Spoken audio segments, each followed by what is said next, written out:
Hey folks, it's a great day in Toronto today because we just found out yesterday that we're going to be getting a massive amount of new GO service, or reinstated GO service, but also some new GO service. So let's talk about it.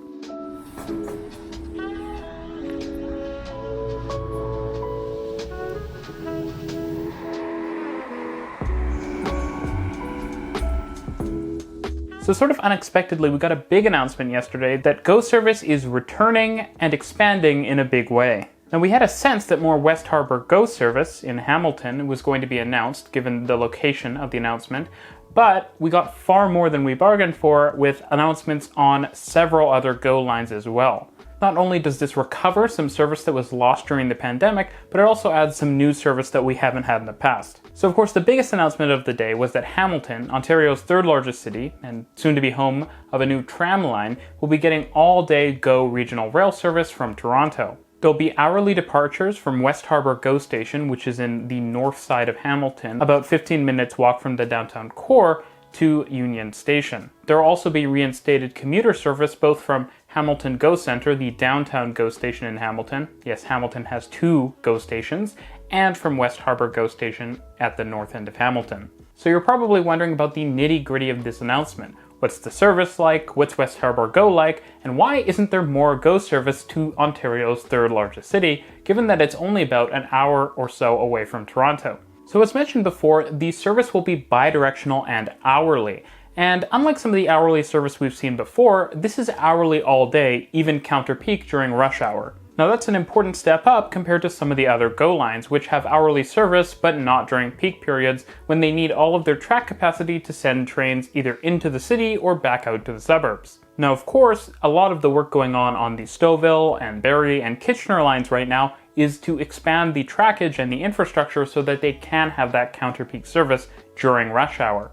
Now of course the Lakeshore line, where Hamilton is served, does have more trackage and more infrastructure than the other GO lines. That being said though, tracks are highly constrained going into Hamilton, and so it's still quite impressive that they're able to manage an hourly counter-peak service as well as the various peak services, which will eventually include peak trains from Niagara as well. Now, train trips are going to take just an hour and 18 minutes, which is highly competitive with the car and is likely to be much more consistent. And of course, the same can be said for the bus, which Hamiltonians have perennially had to use because there hasn't been train service all the way to Hamilton. Of course, GO's schedule could probably be even faster if it weren't for the very annoying padding that is often in GO's schedules. Basically, trains often sit at some stations longer than they need to. It's also worth pointing out that while some people would have taken buses to Hamilton in the past, some people would have also taken trains and then had to transfer to buses at Aldershot Station. So the fact that there's now train service all the way to Hamilton every single day, hourly, is really awesome.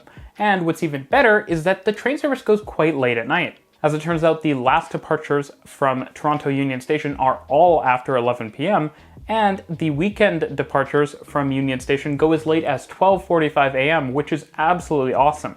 I can imagine people who are traveling from Hamilton, they live in Hamilton, they want to go to Toronto, maybe they're students, or maybe they're going to a concert, or maybe they just want to spend a night in Toronto, and they can still get back to Hamilton even at 12:45, which means that there is a ton of stuff you can do. You can spend the night in Toronto. I mean, with hourly service, you could go into Toronto hypothetically at 4 or 5 p.m. from Hamilton, get to Toronto 6, 7 p.m., get a nice dinner, go see a film, walk around downtown. You could do a lot of stuff and still get back to Hamilton at the end of the night, and that is pretty awesome.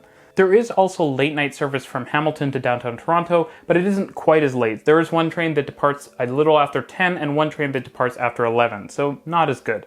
Of course, now what is really awesome is that if you're living in Toronto, particularly in the core or near a GO line or near any transit, I suppose, it's really easy for you to take a day trip into Hamilton and explore the city, go to McMaster, or in the future, go check out the new LRT line. That was probably a reason I haven't spent as much time in Hamilton as I could have, because I just didn't want to get on the GO bus every time I took a trip out there. Now that I can take the train, it's just so much easier. Transfers are painful. Now if you're curious, West Harbour GO Station, or James Street North as I believe it was previously known, is a station in northern Hamilton, and as I mentioned, Hamilton has two GO stations. The nice thing about West Harbour is that it is still within walking distance of the downtown core, as well as being within walking distance of the lake, which is very nice. Now, what you're probably asking if you're not familiar with the area is why not extend service directly to downtown Hamilton? Well, as it turns out, freight railways own all the track in Hamilton, and what that means is that it's difficult to run operations throughout different areas of the city.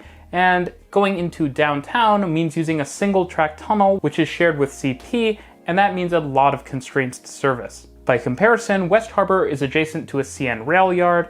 It's got lots of room around it, so there's room to add additional tracks if GO needs additional capacity, and so CN will allow GO to operate its services. And so West Harbour is just a location that is more conducive to service expansion, especially in the short term. Though, of course, having a direct link to downtown Hamilton in the long term probably should still be the goal. Though, as pointed out in the Toronto Regional Board of Trade report, perhaps we can wait and sort of put off tunneling or elevated guideways to get into city centers until we have some lighter trains. As it turns out, another really important location was Bayview Junction. This is essentially a giant interlocking where CN trains, CP trains, and GO trains all interact. Essentially, there's a bridge that CN and CP and GO all share that goes over the Desjardins Canal, just west of Hamilton, and essentially GO had to add additional tracks, additional switches, so that they could operate through the junction without interfering too heavily with freight trains. Of course, this bodes really well for future GO service expansion in other areas of the region.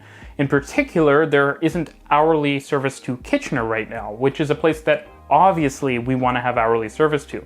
Of course, Kitchener-Waterloo already has the ION LRT operating, and it's a major tech hub, and the University of Waterloo is there, so having a frequent GO service there would be really game-changing.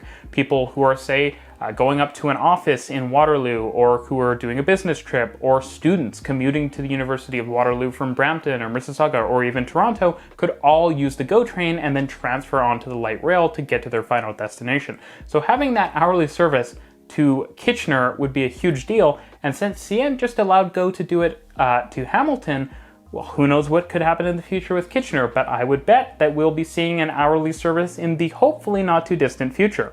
It's also worth pointing out that this didn't require any full grade separation, and so CN is being pretty flexible and allowing GO to operate through its territory on a pretty regular basis without full grade separation, and not only is that great because service, but it's also great because it means we don't have to necessarily instate grade separations in other places, like Georgetown, to enable service expansion to Kitchener. Of course, this also opens the door for a potential future service expansion on the Milton line, which would be incredibly exciting as well, though you probably want more than hourly service. Now, I haven't talked about West Harbour Station too much on the channel or at all, so what I will say is that a station focus on this station will definitely be coming in the future because it has a lot of good features, and I think it's one of the nicest GO stations on the network, especially now that it actually has regular service. The sort of scale of it starts to make more sense when compared to, I don't know, certain other stations. So there are currently 2 side platforms on the station. It's a really nice station. It looks like it was built from the ground up to be like a nice modern station. Those 2 side platforms serve trains to Union Station as well as trains from Niagara who awkwardly drive past the station and then reverse into it. At least the commuter services did before they got postponed. When they get reinstated post-pandemic, hopefully they add a connecting track at the end of the platform so that they don't have to make that awkward movement. Or what Metrolinx previously suggested they would do is turn one of the platforms into an island so that trains coming from Niagara could just stop on the other side of the island and continue into Toronto. Now, of course, the plan is to have GO services continue past Hamilton in the future. They already did previously with the Niagara and St. Catharines service, and with Confederation GO Station being built to the east of Hamilton, they will again for that station. And so this station is going to be quite important because, much like Kitchener, it leaves the potential for commuters coming to it from both directions. Of course, with Kitchener maybe eventually getting service to London. Now, that isn't the only service increase coming.